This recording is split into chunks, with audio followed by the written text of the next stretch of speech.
The night air was still warm when the Black Panther emerged from the dense shadows of the forest, her sleek body moving silently between the trees as if she were part of the darkness itself. Rangers later named her Nyla, but in that moment, she was simply a mother whose world had recently shattered. Only days earlier, a violent clash with rival predators had taken her newborn cub from her, leaving behind an emptiness that echoed louder than any roar. Her instincts were restless, her senses heightened, searching for something to protect, something to anchor the overwhelming pull of loss that lingered in her chest. As she moved closer to the edge of the savannah, a faint sound reached her ears, almost swallowed by the night wind. It was not the cry of her own kind, but it carried the unmistakable tone of fear and helplessness. Hidden among tall grasses near a dry riverbed were two tiny lion cubs, their golden fur dusty and matted, their bodies pressed tightly together for warmth. Their mother had fallen earlier that evening during a territorial fight, leaving them exposed to the dangers of the wild. Too young to run, too weak to defend themselves, they whimpered softly, unaware that every sound they made could attract death. Nyla froze, her muscles tense. Instinct told her these were not hers, that they belonged to a rival species she would one day see as prey or competition. Yet another instinct, deeper and far older, urged her closer. She circled them slowly, her yellow eyes scanning the darkness for threats, her nose catching the scent of blood and fear. The cubs shrank back, expecting the worst, but instead of teeth or claws, they felt warmth as Nyla lay down beside them, her powerful body forming a shield against the night. At first light, a wildlife monitoring team observed the scene from a distance, stunned into silence. A fully grown black panther lying protectively over two lion cubs was something none of them had ever witnessed. Emma Carter, a field biologist with years of experience studying big cats, lowered her binoculars in disbelief. Every rule of nature suggested this situation should end violently, yet there Nyla was, gently grooming one of the cubs with slow, careful strokes of her tongue. "We shouldn't interfere," Emma whispered to her team, her voice tight with emotion. "If we move in now, we could break something extraordinary." And so, they waited, documenting every movement, every interaction, as a story unlike any other began to unfold. The days that followed tested the limits of survival.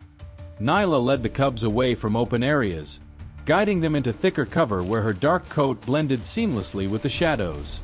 She adjusted her movements to their unsteady steps, slowing her pace, stopping often to let them rest.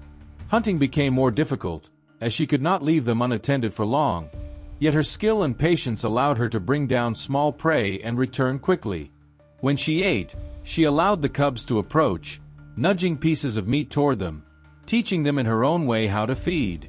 The cubs, later named Leo and Max by the research team, clung to her side, their tiny bodies pressing against her whenever unfamiliar sounds echoed through the forest. Other predators noticed the unusual trio. Hyenas circled at a distance, confused by the scent combination they could not quite understand.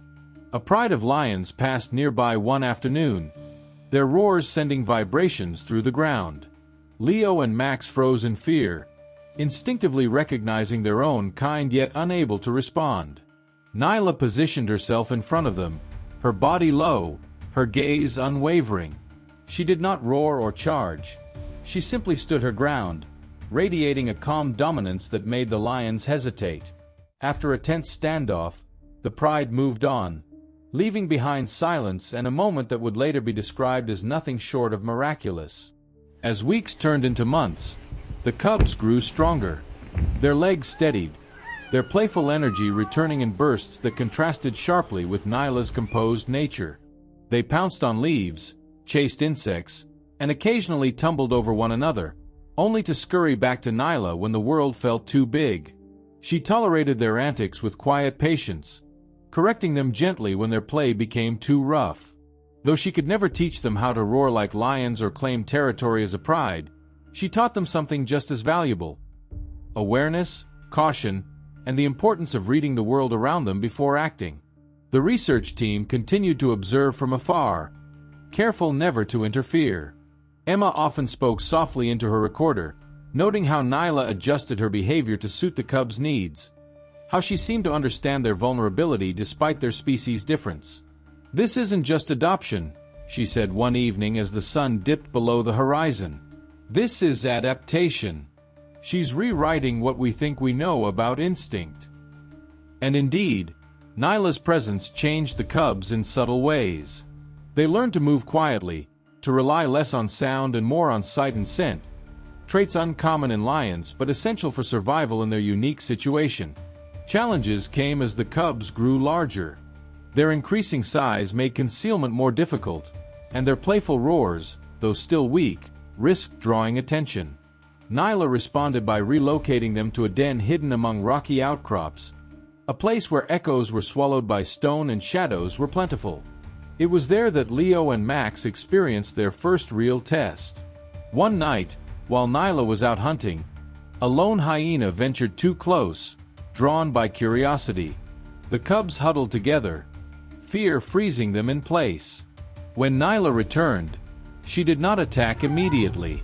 She positioned herself between the threat and the cubs, her posture alone enough to send the hyena retreating. It was a lesson the cubs would never forget. Strength was not always about aggression, but about control. As the seasons changed, the cubs began to resemble young lions, their manes just starting to form, their confidence growing. Nyla seemed to sense that their future could not remain intertwined forever. She began encouraging independence in subtle ways, allowing them to explore slightly farther each day, watching from a distance rather than staying constantly by their side. When they stumbled, she did not always rush in, letting them learn through experience while remaining close enough to intervene if needed. Leo and Max, though bonded deeply to her, started responding more to the calls of distant lions, their instincts pulling them toward a destiny Nyla could not follow. The day came when a small pride approached the area, drawn by the scent of young lions. Nyla observed from the shadows as Leo and Max reacted, their bodies tense but curious. The pride's lionesses advanced cautiously, recognizing the cubs as their own kind yet confused by the absence of a lioness mother. Nyla stayed hidden, knowing that stepping forward could trigger violence. Instead, she watched as one of the lionesses approached slowly, sniffing the cubs, her posture non-threatening. After a long, silent moment, the lioness nudged Leo gently, then Max, a gesture of acceptance. Nyla remained still, her heart heavy but resolute. She understood this was not abandonment. It was completion. That evening, as the cubs followed the pride into the fading light, Nyla watched from a distance, her silhouette barely visible against the darkening forest. She did not follow. She turned away quietly, disappearing into the shadows she knew so well. The research team later noted that she returned to her solitary routines, hunting alone, moving through her territory with the same grace as before. Yet something had changed. She lingered near the edge of the savanna more often, as if listening for familiar sounds carried on the wind. Months later, Emma and her team spotted two young lions thriving within their pride, stronger and more aware than others their age. They moved with a unique blend of confidence and caution, traits that hinted at their unusual upbringing. And deep within the forest, a black panther continued her solitary life, her story etched quietly into the fabric of the wild, unseen by most, unforgettable to those who witnessed it. Stories like this remind us that nature is far more complex and compassionate than we often believe. Bonds can form in the most unexpected ways, and survival sometimes depends on kindness as much as strength. If this story touched your heart, take a moment to like the video, share it with someone who loves wildlife, and subscribe to the channel for more powerful stories from the wild. Your support helps keep these incredible journeys alive and reminds us all that even in the harshest places, compassion can still find a way.